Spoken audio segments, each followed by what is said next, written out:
Phone लगातार बजता जा रहा था। नंबर शिशिर का ही था। उफ़! खाना भी ढंग से नहीं खाने देता। हेलो! फ़ोन उठाते ही मिश्री घुली आवाज़ कानों में पड़ी। ये हूँ क्या लगा रखा है? बात करो, मैं हूँ। मैंने एक लंबी हुंकार भरी। आलू के पराठे का बड़ा टुकड़ा भी मेरे हलक में था। जल्दी जल्दी आधा अधूरा चबाकर मैं झुंझलाई। उफ़ शिशिर, खाना भी ठीक से नहीं खाने देते। अच्छा बोलो, क्या तकलीफ़ हो गई तुम्हें? बस बैठे बैठे तुम्हारी याद आ गई। वैसे आज बहुत जम रही हो। ये फ़ोन पर तस्वीर का आविष्कार शायद अभी तक नहीं हुआ है। मैंने हंसकर कहा। अच्छा बोलो, कितने लोग आ रहे हैं? You are so intelligent dear. तुम मेरे मन की बात कैसे जान जाती हो? 3 साल से इसी पर तो रिसर्च कर रही हूँ। अच्छा बताओ, क्या क्या बनाना है? वही बिरयानी, कौरमा और लच्छेदार पराठे। कहो तो मैं लेता आऊँ। तुम परेशान मत हो। ऑफिस से निकलते हुए मैं ले आऊँगी। ऑफिस के सामने जो ढाबा है वो अच्छा बनाता है, पर बिरयानी वेज ही होगी। पता है बाबा, जब से तुम पेटा क्लब की मेंबर बनी हो तब से नॉनवेज न खाती हो न बनाती हो। शिशिर की बात पर मैं हंस दी। मुझे पता था आजकल शिशिर की ख़ास मीटिंग चल रही है जिसमें कुछ लोग बाहर से भी आए हैं। ऑफिस से निकलकर मैंने ढाबे से पराठे लिए, फिर टेम्पो कर लिया। घर पहुंचकर ताला खोला और हाथों का सामान लिए अंदर पहुंची।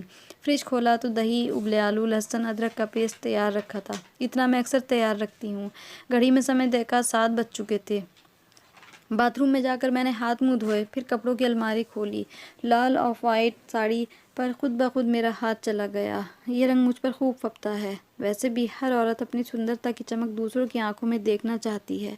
मैंने वही साड़ी पहन ली, बालों का जूड़ा बनाकर होठों पर हल्की लिपस्टिक भी लगा ली, फिर कपड़े की अलमारी में रखा, अपना मनपसंद परफ्यूम लगाया। सब कुछ तैयार था, तभी डोरबेल बजी। सामने शिशिर खड़ा था, साथ में 2 लोग और भी थे। सॉरी डियर, आने में कुछ देर हो गई। अंदर आने की इजाज़त तो है ना? अरे क्या बोल रहे हो, साथ में कोई है तुम्हारे? मैंने शिशिर को घूरा। ज्योति, इनसे मिलो, हमारे बॉस मिस्टर आदित्य राय। ये मेरे कलीग मिस्टर सुब्रतो, और सर ये मेरी वाइफ ज्योति। मैं मानो आसमान से गिरी। ये मैं क्या देख रही हूँ? मेरे सामने आदित्य खड़ा था। जीवन में कभी आदित्य मुझे इस रूप में भी मिलेगा मैंने कभी सोचा भी नहीं था, लेकिन जीवन का बहुत बड़ा सच मेरे सामने था। ए, क्या हो गया? शिशिर ने मुझे टोका। हाय मिस्टर राय, मैंने बड़ी मुश्किल से बोला। उनका औपचारिक स्वागत करके मैं अंदर आ गई। रसोई में आकर अपनी बेकाबू सांसों पर काबू पाने की कोशिश की। कैसे सामना करूं मैं उस आदमी का जिसे मैंने हमेशा ठुकराया, जिसके जिक्र से भी मुझे एक गुस्सा का एहसास होता था। आज वही आदमी मेरे पति का बॉस है। तभी शिशिर की आवाज़ आई। अरे भाई, कहाँ रह गई? हाथों में ट्रे पकड़े ही मैंने शिशिर को आवाज़ दी। मेरी शक्ल देखते ही शिशिर घबरा गए। क्या हुआ ज्योति, तुम्हारी तबीयत तो ठीक है ना? हाँ, बस यूं ही चक्कर सा आ गया था। तुम अभी बैठो, आराम करो, खाना खाने में अभी वक्त है। बाजार से कुछ लाना हो तो बता दो। नहीं, सब कुछ तैयार है। मैंने ज़बरदस्ती चेहरे पर मुस्कुराहट लाने की कोशिश की। शिशिर मेरे गाल थपथपाकर चले गए और मैं वहीं पलंग पर धप से बैठ गई। मेरी नम आंखों में अतीत नाच उठा। कॉलेज में मुझसे 2 वर्ष सीनियर था आदित्य। काला रंग, बाहर को निकले दांत और दुबला पतला शरीर। ढीली ढाली पैंट शर्ट में वह हमारे ग्रुप में कार्टून दिखता। पढ़ने में ज़रूर होशियार था। वह एक बार रैगिंग के दौरान सीनियर से बचाया था उसने मुझे। मैंने हौले से मुस्कुरा कर उसका शुक्रिया अदा किया था। मैं इस बात से अनजान थी कि धीरे धीरे आदित्य मुझे पसंद करने लगा है। मैं कॉलेज में जहाँ से भी गुजरती उसकी आंखें मेरा पीछा करती रहती। कॉलेज के वार्षिक उत्सव में हम दोनों ही प्रथम आए। मुझसे हाथ मिलाकर वह मुझे विश करने आया था। मैंने बस हाय और सेम टू यू कहकर जल्दी से उससे पीछा छुड़ा लिया था। एक दिन कॉलेज के खाली पीरियड में जब लाइब्रेरी में बैठी मैं कोई नोट्स तैयार कर रही थी, वह मेरे पास आया और बड़ी मासूमियत से कहने लगा, ज्योति, मुझसे शादी करोगी? मैं तो जैसे आसमान से आ गिरी। मैंने उसे ऊपर से नीचे तक घूरा, फिर ज़ोर से हंस पड़ी। डोंट बी सिली मी आदित्य, आपको पता है आप क्या कह रहे हैं? हाँ ज्योति, मैं तुमसे पूछ रहा हूँ, क्या जीवन के सफ़र में मेरी साथी बनोगी? मैं भी शादी करने के लिए नहीं कह रहा हूँ, शादी मेरे सेटल होने के बाद ही होगी। बस अब मुझे क्रोध आ गया। सुनो मिस्टर आदित्य, ये मेरा बीएससी का 3रा साल है। मुझे अपना करियर बनाना है, तो शादी का तो सवाल ही नहीं उठता। रही आपसे शादी करने की बात, तो शादी कोई अंधी ही होगी जो आपसे शादी करेगी। क्रोध से भरी मैं वहाँ से उठकर चली गई। आदित्य के चेहरे की बेचारगी देखने के लिए मैं वहाँ रुकी नहीं। आदित्य का वह आखिरी साल था। पेपर देकर वो चला गया, फिर मुझसे कभी नहीं टकराया। न मैंने ही जानने की कोशिश की कि वो कहाँ है। बीएससी के बाद ही मैंने नौकरी कर ली। 2 साल बाद ही मेरी शादी शिशिर से हो गई।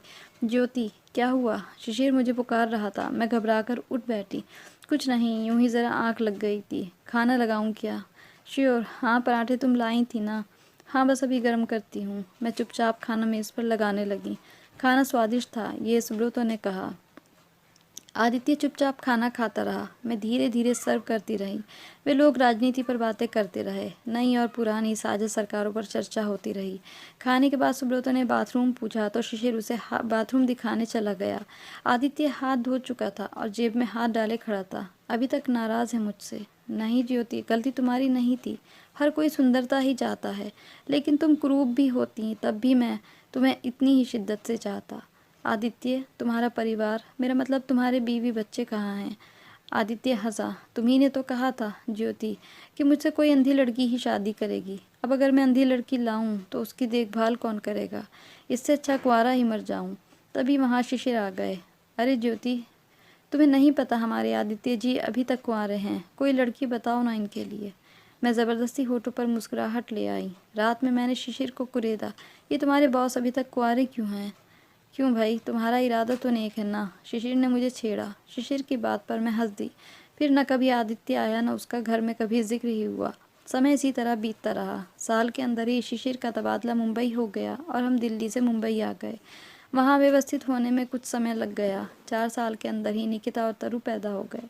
मैं भी वहीं एक कंपनी में लग गई, क्योंकि बच्चों के लिए मैंने नौकरी छोड़ दी थी। अम्मा पापा पटना में थे। इतनी दूर से यहाँ आने में उन्हें दिक्कत हो रही थी। घर भी ज़्यादा दिनों तक नहीं छोड़ सकते थे। मेरी माँ भाई भाभी के पास बंगलौर में थी। एक लंबे समय तक कैसे कोई आकर मेरा परिवार संभालता? ऐसा संभव भी नहीं था।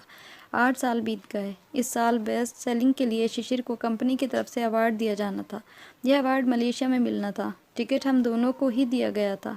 मैं बेहद खुश थी। पूरे 10 दिन का ट्रिप था। हमारी फ़्लाइट मुंबई से थी। कंपनी की गाड़ी हमें लेने आई। बच्चों को हमने बंगलौर माँ के पास भेज दिया था। फ़्लाइट थोड़ी लेट थी। समय बिताने के लिए हम यूं ही टहलने लगे। हमारे कुछ शुभचिंतक जो हमें छोड़ने आए थे, उन्हें हमने वापस भेज दिया। तभी एक स्वर पर चौंक कर हमने मुड़कर देखा। आदित्य खड़ा था। शिशिर जी, आप यहाँ? शिशिर ने भी चौंक कर देखा। आदित्य बहुत पहले कंपनी छोड़कर जा चुका था। ऐसा शिशिर ने ही मुझे बताया था। शिशिर ने भी गर्मजोशी के साथ आदित्य का स्वागत किया। हमारी अभी यहीं से फ़्लाइट है। कंपनी ने मुझे अवार्ड के लिए चुना है। बधाई हो। सुना था मैंने। सॉरी, तुरंत आपको विश नहीं कर सका। पैसा और रुतबा हर इंसान को नई चमक दे देता है। आदित्य का आज का व्यक्तित्व सालों पीछे छोड़े आदित्य से कहीं मेल नहीं खा रहा था। कहाँ वह आंखों पर मोटा चश्मा लगाए ढीली ढाली पैंट पहने वाला लड़का, और कहाँ आज ग्रे कलर के सूट में उसका निखरा व्यक्तित्व।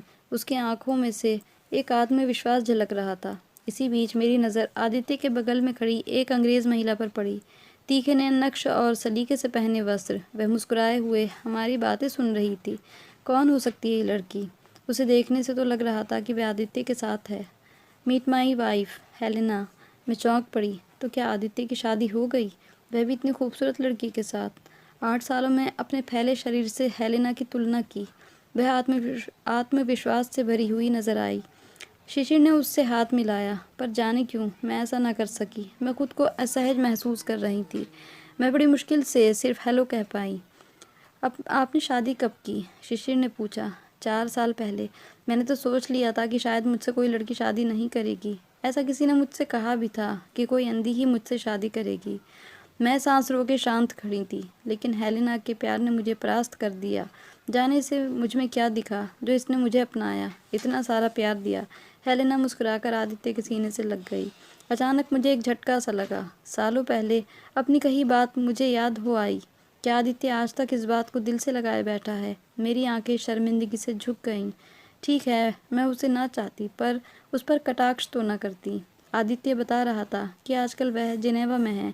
हेलेना जिनेवा विश्वविद्यालय में प्रवक्ता है। सुंदरता एवं कुरूपता का यह सुंदर मिलन न मैंने कभी देखा था, न सुना था। आदित्य आंखों में ढेर सारा प्यार लिए हेलेना को निहार रहा था। जाने क्यों आज अपनी नज़रों में मैं खुद को बहुत छोटा महसूस कर रही थी, और बहुत ही कुरूप भी।